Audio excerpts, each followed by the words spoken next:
ቤተ እምነቶች አብሮነትና ሀገራዊ አንድነትን በማጠናከር የዜጎችን የእርስ በርስ ግንኙነት እንዲዳብር የድርሻቸውን ሊወጡ ይገባል አሉ የደቡብ ኢትዮጵያ ክልል ምክትል ርዕሰ መስተዳድር ዶክተር አበባየሁ ታደሰ።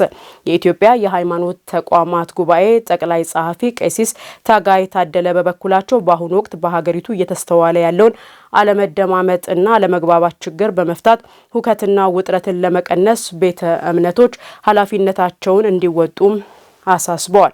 ሃይማኖቶች ለአንድነትና ለአብሮነት በሚል መሪ ሀሳብ በሚካሄደው ሀገር አቀፍ የሰላም ኮንፈረንስ ተሳታፊዎችም ሰላምን ማስጠበቅና ማስተማር የሁሉም ድርሻ ሊሆን እንደሚገባ ተናግረዋል። ለዳዊት ኮይሻ ዘገባ ሰናይት አብርሃም። ከአባቶቻችን የወረስናቸውን የአንድነት የአብሮነትና ህብረ ብሔራዊ እሴቶችን ለማጠናከር የሃይማኖት ተቋማትና የሀገር ሽማግሌዎች በትኩረት መስራት እንዳለባቸው ተገልጿል። በኢትዮጵያ ውስጥ ያሉ የተለያዩ የሃይማኖት ተቋማት መደማመጥንና አንድነትን በማጠናከር የዜጎች እርስ በርስ ግንኙነት እንዲዳብር የሚጠበቅባቸውን በአግባቡ መወጣት እንዳለባቸው የደቡብ ኢትዮጵያ ክልል ምክትል ርዕሰ መስተዳድር ዶክተር አበባየሁ ታደሰ ተናግረዋል። ሰላም የጦርነት አለመኖር ብቻ አይደለም። ይልቁንም ሰላም በእያንዳንዳችን ውስጥ የሚሰማን እረፍት ነው። በቤተሰብ የሚታይ የአንድነትና የፍቅር የተስማምነት ነው። በማህበረሰብ ውስጥ የሚገለጥ የፍትህ፣ የእርስ በርስ አክብሮት ህያው ምልክት ነው። ሰላም ዋጋ የማይተመንለት ከፈጣሪያችን የተቸረን እጅግ ውድና ስጦታ እንዲሁም ትእዛዝም ነው። ቅዱሱ መጽሐፍ ሰላምን እሿት ተከተሏትም እንደሚል እንደ ውድ ስጦታነቱም በእያንዳንዱ ቤተሰብ ሰላምና ተቋም ውስጥ ልንንከባከበው የሚገባን እሴት በመሆኑ የሃይማኖት አስተምህሮችንም ሰላምን፣ ፍቅርን እና አብሮነትን ማዕከል ያደረገ ነው። በአሁኑ ወቅት በሀገሪቱ በተለያዩ አካባቢዎች እየተስተዋለ ያለውን አለመደማመጥንና አለመግባባት ችግር በመፍታት ሁከትና ውጥረቱን ለመቀነስ ቤተ እምነቶች ኃላፊነታቸውን እንዲወጡ የኢትዮጵያ የሃይማኖት ተቋማት ጉባኤ ጠቅላይ ጸሐፊ ቀሲስ ታጋይ ታደለ አሳስበዋል። ሀገራችን ኢትዮጵያ በርካታ ብሔር ብሔረሰቦችና ህዝቦች የብዝሃ ሃይማኖት፣ የብዝሃ ባህል እና ባህሎች የብዛ ማንነቶች መገኛ መኖሪያ መጠለያ የሆነች የሁላችንም ቤት ናት። የዚህ ኮንፈረንስ ዋነኛ ዓላማም ተደርጎ የተያዙ 3 መሰረታዊ ጉዳዮች እንደሆኑ መግለጽ እንፈልጋለን። አንደኛው አሁን በሀገራችን አንዳንድ አካባቢዎች እየታየ ያለው አለመግባባት፣ ሁከትና ብጥብጥ ሙሉ በሙሉ እንዲቆምና በየአካባቢው ዘላቂ ሰላም ለማረጋገጥ የሚሰራውን ስራ ለማገዝ ታልሞ የተዘጋጀ ነው። በዚህም በሀገራችን አንዳንድ አካባቢዎች የሚታዩ አለመግባባቶች፣ ውጥረቶች እና ግጭቶች በዘላቂነት እንዲፈቱ የሃይማኖት ተቋማት አባቶች፣ መሪዎች ከሚመለከታቸው አካላት ጋር ከመስራት ጎን ለጎን መላ ምዕመናኑን የሰላም ጥረቱን እንዲደግፍ የየራሱን በጎ አስተዋጽኦ አሻራ እንዲያሳርፍ ነው። ከምንም ጋር የማይወዳደረውንና ከአምላክ የተሰጠን ስጦታ የሆነውን ሰላምን መስበክና ማስተማር ከኛ ይጠበቃል ያሉት ደግሞ የደቡብ ኢትዮጵያ ክልል ሃይማኖት ተቋማት ጉባኤ ጸሐፊ ቀሲስ ቦኪቻ ይንጋ ናቸው። ሃይማኖቶች ለሰላም፣ ለአንድነት፣ ለአብሮነት ሰላም እንግዲህ በብርና በወርቅ የማትለወጥ በአልማዝና በእንቁ የማትተመን ዋጋዋ ብዙ የሆነ አምላካዊ ስጦታ መሰለ። እኛ የሃይማኖት አባቶች የሰላም መልእክተኞች፣ የሰላም አምባሳደሮች ነው። የመድረኩ ተሳታፊዎች የሃይማኖት ተቋማትና ሀገር ሽማግሌዎች ህብረተሰብን ስለ ሰላም በማስተማርና ትውልዱ በመልካም ስነ ምግባር እንዲኖር በማድረግ የድርሻቸውን መወጣት አለባቸው ብለዋል። ዛሬ ግን እኛ ስናስተምር እንደ ሃይማኖት አባቶች ሞራሉ ዜሮ ሆኖ ማለት ነው እርም የሆኑ ነገሮች ሁሉ የተነኩበትና እኛ እንግዲህ በኦሮሞ ባህል ሰፉ የሚባል ነገር አለ። አባትን መክሰስ መግደል፣ እናትን መክሰስ መግደል የታየበት ሁኔታ ላይ ነው ያለነውና ይህንን እንደ ስነ ምግባር በትምህርት ቤትም ደረጃ ወደ መሬት ወርዶ የድሮ የነበረው የግብረ ገብ ትምህርት ወደ ካሪኩለም ቢጠቃለል የሚላለኝ። ኢትዮጵያ እጅግ በጣም የሚደነቅ የባህል ሀገር ናት። እጅግ በጣም የሚደነቅ የብዙ ሃይማኖት ሀገር ናት። ታዲያ ይህ ሃይማኖት ሁሉ እዚህ እያለ ይሄ ሁሉ ባህል እያለ ዛሬ ኢትዮጵያ ምን ሁኔታ ላይ ነው የምትገኘው? እውነት እዚህ መድረክ ላይ የምናወራውን እውነት እዚህ ጋር የምናስተላልፈውን መድረክ እየኖርነው ነው ወይ? የባህል መሪዎች እየኖርነው ነው? የሃይማኖት አባቶች እየኖርነው ነው? ጌታ ኢየሱስ ክርስቶስ ፍቅርን ሰባኪ አምላክ ነው። በሙስሊም ጋር ብንሄድ አላህ ስለ ፍቅር ስለ ሰላም ከሚሰብክ ውጭ ሂድና ተዋጋ ግደል የሚል የለም። ታዲያ ከየትኛው ቤተክርስቲያን የወጣ ነው የሚያዋጋን? ከየትኛው ጋር የመጣ ባህል ነው የሚያዋጋን? የምናወራውን የምንኖር ህዝቦች ያርገን፣ የምንሰብከውን ሃይማኖት የምንተገብር አባቶች ያርገን።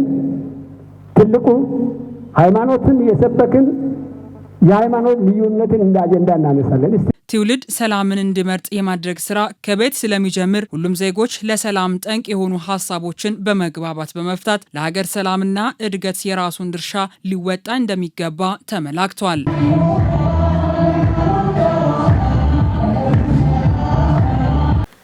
ለአካባቢው ማህበረሰብ ችግር ፈቺ የጥናትና ምርምር ውጤቶችን ተደራሽና ተግባራዊ ለማድረግና በዘርፉ የበቁ ዜጎችን ለማፍራት ከባለድርሻ አካላት ጋር በትኩረት እየሰራ መሆኑን የወላይታ ሶዶ ዩኒቨርሲቲ አስታወቀ።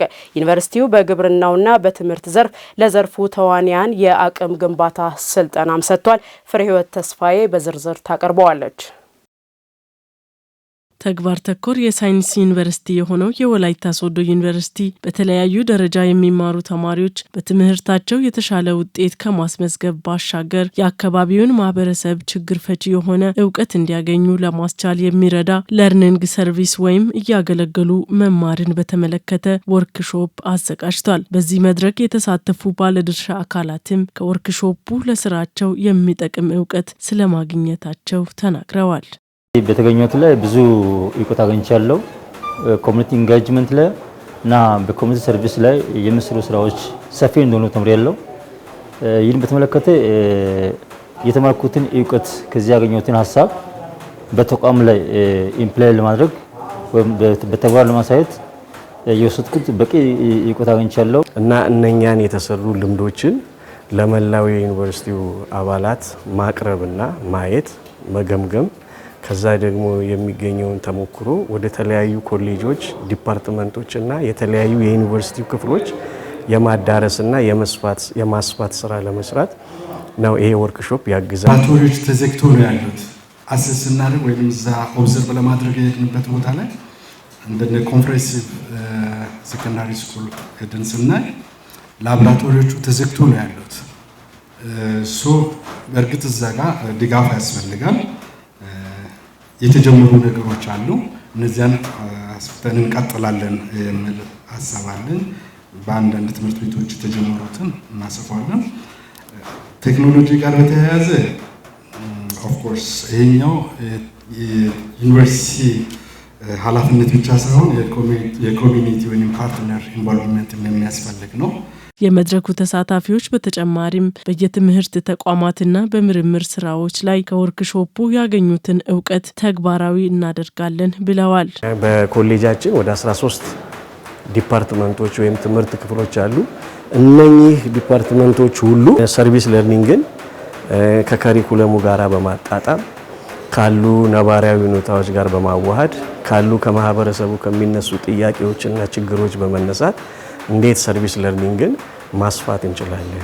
ከሰርቪስ ለርኒንግ ተማሪዎች ትምህርታቸውን በቲዎሪ የተማሩትን በተግባር በመግለጽ ከማህበረሰቡ በመማር ማህበረሰቡን በማገልገል ብቁ ግራጁዌት ሆነው እንዴት ይወጣሉ የሚለውን እያሰብን ወደፊትም ይህንን ተሞክሮና ልምድ እናሰፋለን። ውጤት ማምጣት በርተን እንሰራለን የሚል ሀሳብ አለኝ።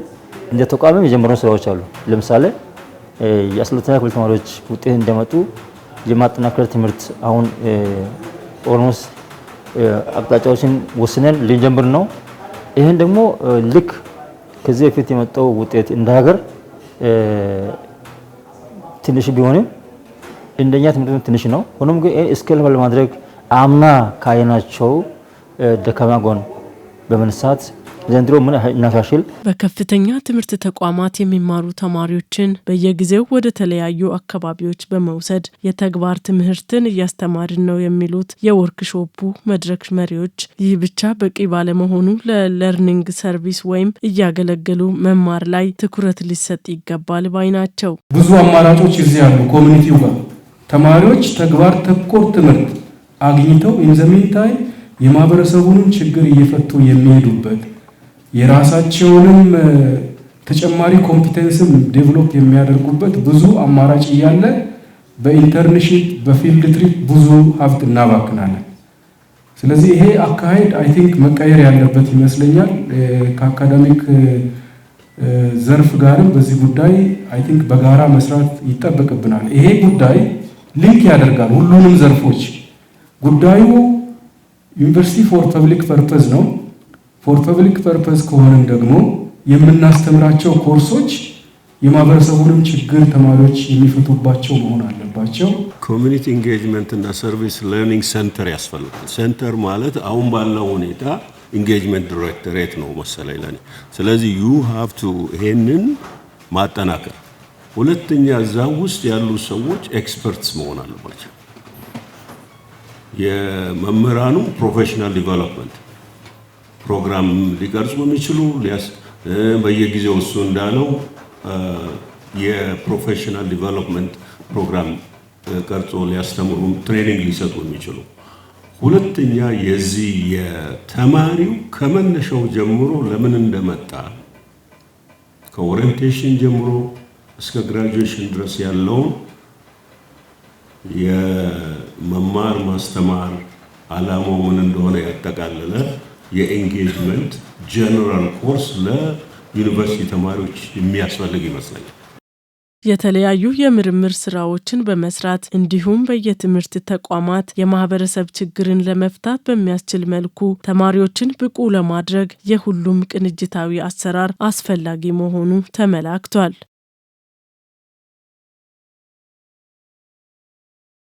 በተያዘው 2017-18 መኸር ወቅት ከ4400 ሄክታር መሬት በላይ በተለያዩ ሰብሎች እየለማ እንደሚገኝ በጌዲዮ ዞን የጮርሶ ወረዳ ግብርና ጽሕፈት ቤት አስታወቀ። በወረዳው እየተከናወነ የሚገኘው የመኸር የግብርና ስራ በወረዳው አመራርና ባለድርሻ አካላት ጉብኝት ተደርጎበታል። ለጌዲዮ ዞን የመንግስት ኮሚኒኬሽን ዘገባ አለማየሁ አልቶ። የጮርሶ ወረዳ ዋና አስተዳዳሪ አቶ ብርሃኑ መኮንን በወረዳው የአርሶ አደሮችን ተጠቃሚነት የሚያረጋግጡ የተለያዩ ኢኒሼቲቮችን ወደ ታች በማውረድ በትኩረት እየተተገበረ እንደሚገኝ ገልጸዋል። በዚህም የአርሶ አደሮች ተጠቃሚነትን የሚጨምሩ ተጨባጭ ውጤቶችም እየተመዘገቡ እንደሚገኙ አብራርተዋል። 4000 ሄክታር በላይ ነው የሚመረተው በመኸር ብቻ። ይሄ ምንድነው የሚይዘው? አጠቃላይ ገብስ ይዛል፣ ስንዴን ይዛል፣ ባቄላን ይዛል።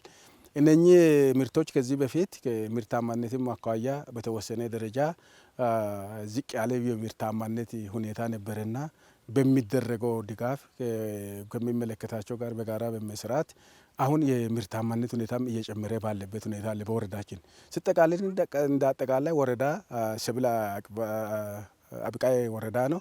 ሰብል በአብቃይነቱም እየጎላ ያለበትና ምርታማነት እየጨመረ ያለበት አካባቢ ከመሆኑ የተነሳ ሰፊ የሚታዩ መልካም ነገሮች ያሉበት መንግስት የሀገሪቱን የማምረት አቅም ለማሳደግና የዜጎችን ተጠቃሚነት ለማረጋገጥ የያዘው ዋነኛ አጀንዳ የግብርና ዘርፍ በመሆኑ በትኩረት እየተከናወነ እንደሚገኝ ነው የገለጹት። ለአጠቃላይ ወደ ከ66 ክላስተር አካባቢ ተደራጅተዋል። በወረዳችን 66 በተለያዩ እህል በገብስ፣ በባቄላ፣ በስንዴ፣ በበቆሎ እነዚህ ዋና የቴክኖሎጂ ምንጮች ናቸው ማለት ነው።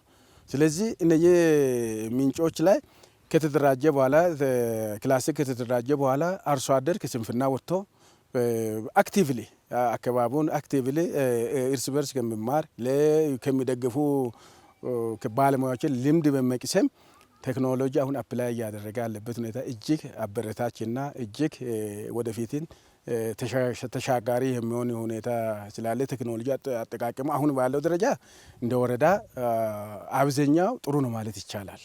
ከእርሻ ዝግጅት ምዕራፍ ጀምሮ አርሶ አደሮች ስለ ቴክኖሎጂ በቂ እውቀት እንዲኖራቸው የተለያዩ ስልጠናዎችንና ልምድ ልውውጦችን እንዲወስዱ በማድረግ ክህሎታቸውን የሚያሳድጉ ተግባራት መከናወናቸውን የገለጹት የጮርሶ ወረዳ ግብርና ጽሕፈት ቤት ኃላፊ አቶ አብርሃም ደመቀ በዚህም ተጨባጭ ውጤቶች እየተመዘገቡ እንደሚገኙ ነው የተናገሩት። ከመጀመሪያ ጀምረን ከማሳ ዝግጅት ጀምረን አርሶ አደሩን ድጋፍ እንዲያደርጉ ለባለሙያ የክህሎት ስልጠና እየሰጠን አልፎም ደግሞ እስከ ታች ድረስ ወርዶ የኛ ባለሙያዎችም ስልጠና እንዲሰጡ እያደረግን አልፈንም ደግሞ ምርትና ምርታማነትን ለማሳደግ እና የክላስተር ወይም የኩታ ገጠም እርሻውን ለማስፋት አርሶ አደሩን ልምድ ልውውጥ እንዲወስዱ እያደረግን ለምሳሌ 2016 ላይ ስንዴ ላይ ብቻ ነበር ክላስተሪንግ ወይም ኩታ ገጠም እርሻውን የሰራነው። ዘንድሮ ግን ባቄላንም ኩታ ገጠም ሰርተናል። ገብስ ኩታ ገጠም፣ ስንዴ በተለያየ ቀበሌዎች እንደ ፖቴንሻላቸው መሰረት በስፋት እየሰራን እንገኛለን ማለት ነው። ከዚህ ቀደም በአፈር አሲዳማነት ምክንያት ምርት የማይሰጡና ወደ ልማት ያልገቡ መሬቶች በኖራ ማከምን ጨምሮ የተለያዩ ድጋፎችን በማድረግ ወደ ልማት መግባታቸውንም ተናግረዋል። አጠቃላይ ቴክኖሎጂን ከእርሻ ዝግጅት ጀምሮ ኖራን በሙሉ ተጠቅሞ አሲዲቲም ትንሽ ችግር ስለነበረ ለወረዳችን ችግር ስለነበረ ሙሉ አሲዲቲን ለማከም ኖራን ተጠቅመናል። እዛጋም አልፈን ደግሞ ዳፕና ዩሪያ ሙሉ ቴክኖሎጂ ተጠቅመናል። ምርጥ ዘር በብዛት ለማባዛት እንደ ወረዳችን በሶስቱም ሰብል ላይ በዚህ ልክ እየሰራን ነው ያለነውና አሁን ያለንበት ሁኔታ ስናይ እጅግ በጣም ደስ የሚል ነው። አርሶ አደርም በዚህ ልክ ልምድ አንዱን ከአንዱ ልምድ እየወሰደ በጥሩ ሁኔታ ማሳውን እየያዘ ነው። ከማሳ እንኳን ለመውጣት አርሶ አደሩ እየፈለገ አይደለም በዚህ ሰዓት ማለት ነው። ስለዚህ ይሄ ቴክኖሎጂን አርሶ አደሩ ወዳው የመቀበል ልምድም አሁን ከፍ እያለ ስለሆነ እንደ ወረዳችንም እኛ ጥሩ ደረጃ ላይ አለ ብለን ምርታማነትም የሚያሰጋ አይደለም። በጣም ጥሩ ምርታማነት ምርት እናገኛለን ብለን እንደ ወረዳችን እየሰራን እንገኛለን ማለት ነው። በአካባቢው ከዚህ ቀደም በክላስተር መዝራት ያልተለመደ መሆኑን የገለጹት አርሶ አደሮቹ መንግስት ባደረገላቸው የምርጥ ዘርና የግብአት ድጋፍ ከቀደሙት ጊዜያት የተሻለ ምርት እንደሚጠብቁ አስታውቀዋል። እንደዚህ በመስመር ሰርተን ከዚህ በፊት አናውቅም። አሁን ደግሞ እነርሱ እንደተነገረ መጠን እስከዚህ በዚህ እንደምታየው በዚህ ገብስ በመስመር ሰርተናል። አሁን ብዙ ድጋፎች ለና አድርጓል። በመጀመሪያ ኖራ ድጋፍ ተደርጓለች። ከዚህም መዳበሪያ ጥምርት ዩራንም ከዚህ ገብስንም ዘር አጠቃላይ ነገር ለና ድጋፍ ተደርጓለች።